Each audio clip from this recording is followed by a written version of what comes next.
तो why it is easier to pull rather than push a body। तो इसको हम लोग एफबीडी से समझ में आएगा, हम एफबीडी से 100% समझ में आ जाएगा, फ्री बॉडी डायग्राम से एकदम पूरा क्रिस्टल क्लियर हो जाएगा कि क्यों ऐसा हो रहा है। तो चलो हम लोग दोनों सिचुएशन कंसीडर कर लेते हैं। एक सरफेस है और इस सरफेस पे काइनेटिक फ्रिक्शन, मतलब इस सरफेस पे कोएफिशिएंट ऑफ फ्रिक्शन जो है म्यू गिवन है, और एक ब्लॉक है जो कि m kg का ब्लॉक है, और इसको हम पुश कर रहे हैं, यानी कहने का मतलब फोर्स ऐसे लगा रहे हैं। चलो इस पे हम एक फोर्स ऐसे लगा देते हैं, सेम फोर्स ऐसे F, ये F फोर्स ऐसे लग रहा है, और सपोज करो कि ये हॉरिजॉन्टल के साथ एंगल जो है थीटा बना रहा है। ठीक है, अब एक और सिचुएशन लेते हैं, ये तो पुश का सिचुएशन हो गया, अब हम पुल का एक डायग्राम बना रहे हैं। तो ये वही ब्लॉक है, सेम ब्लॉक सेम सरफेस, ये दोनों सरफेस ही सेम है, यहाँ पर भी friction coefficient of static friction mu given है, इस ब्लॉक का मास m है, और इस बार क्या हो रहा है, फोर्स हम पुल कर रहे हैं F, और ये हॉरिजॉन्टल के साथ थीटा एंगल ही बना रहा है। ठीक है, तुम यहां ऐसे भी दिखा सकता था कि this angle is theta, this angle is theta. ठीक है, तो ये किसका केस है, पुश से ब्लॉक, ये पुश का है, और ये क्या है, ये किसका केस है, पुल ए बॉडी।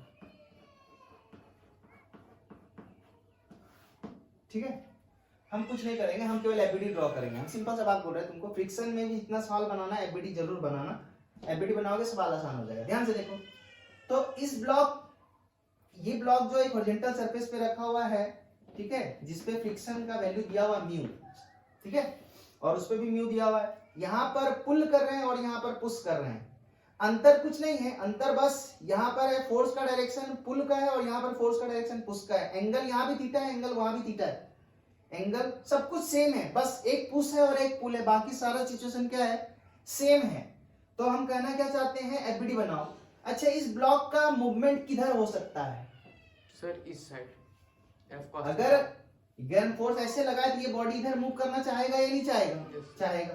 तो चलो हम पहले एफबीडी बना लेते हैं। तो चूंकि इसका ये इधर मूव करेगा, इसीलिए हम क्या कर रहे हैं, इस फोर्स का कंपोनेंट ले रहे हैं। क्यों, क्योंकि हम ऐसे वाले फ्रेम में काम कर रहे हैं।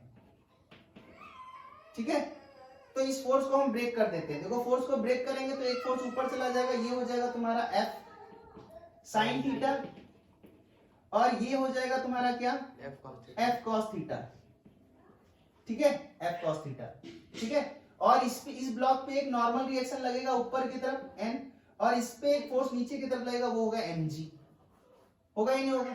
हाँ, आप ध्यान से देखो, तो ये ब्लॉक इधर मूव करना चाहेगा, तो इस पे जो फ्रिक्शन लगेगा, इस पे जो फ्रिक्शन लगेगा, ठीक है, इस पे जो फ्रिक्शन लगेगा वो हम क्या मान ले रहे हैं। अब पहले ध्यान से देख लो, इस सरफेस पे FL कितना लग सकता है, मैक्सिमम स्टैटिक फ्रिक्शन कितना लग सकता है, मैक्सिमम।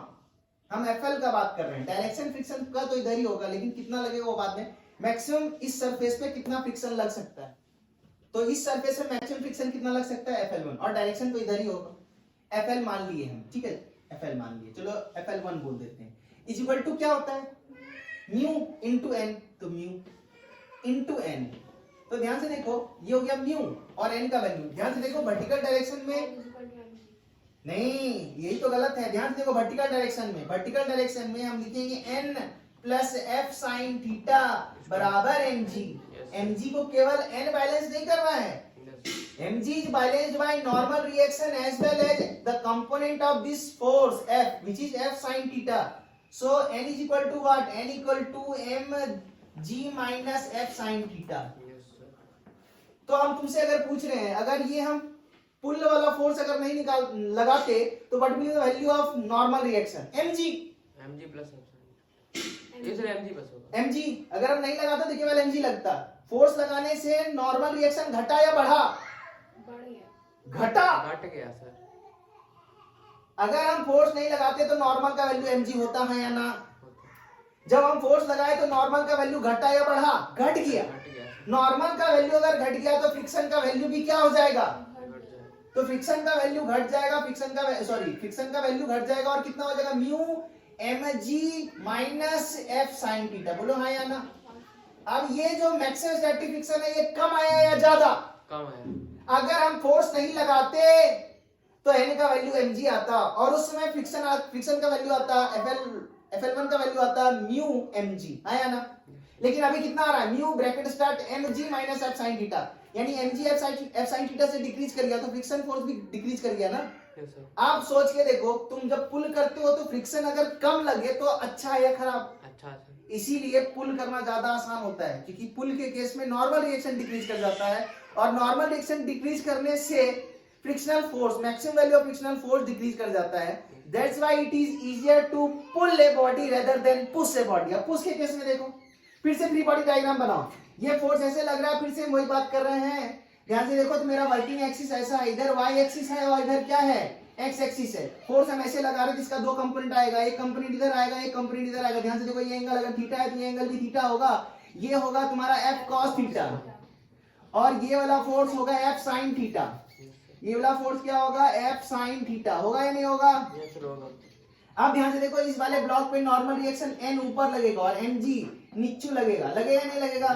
अब ध्यान से देखो, अब नॉर्मल रिएक्शन जो है, नॉर्मल रिएक्शन जो वो mg plus f sin theta के बराबर है। मतलब normal reaction balancing two different forces, that is one is mg, other is component of force that is f sin theta. तो n equal to mg plus f sin theta. अब बताओ, अगर हम ये फोर्स नहीं लगाते तो नॉर्मल का वैल्यू कितना होता है? mg। अब बताओ, नॉर्मल रिएक्शन फोर्स लगाने के कारण बढ़ा या घटा? बढ़ गया। और फ्रिक्शन का वैल्यू, फिर से बात ध्यान से देखो, यहाँ पर इस ब्लॉक का मूवमेंट इधर हो सकता है तो इधर ही फ्रिक्शन लगेगा और ये जो फ्रिक्शन लगेगा वो स्टैटिक फ्रिक्शन होगा। लेकिन इसका जो मैक्सिमम वैल्यू होगा FL2, इसको हम FL2 बोल रहे हैं, इसका वैल्यू क्या होगा? Mu into n। n का वैल्यू कितना है? mg plus f sin theta. तो ध्यान से देखो, इस केस में फ्रिक्शनल फोर्स क्या हो गया? तो पुश करना डिफिकल्ट हो जाएगा। समझ में आया? इसीलिए पुल करना आसान है और पुश करना डिफिकल्ट है। समझ में आया बात?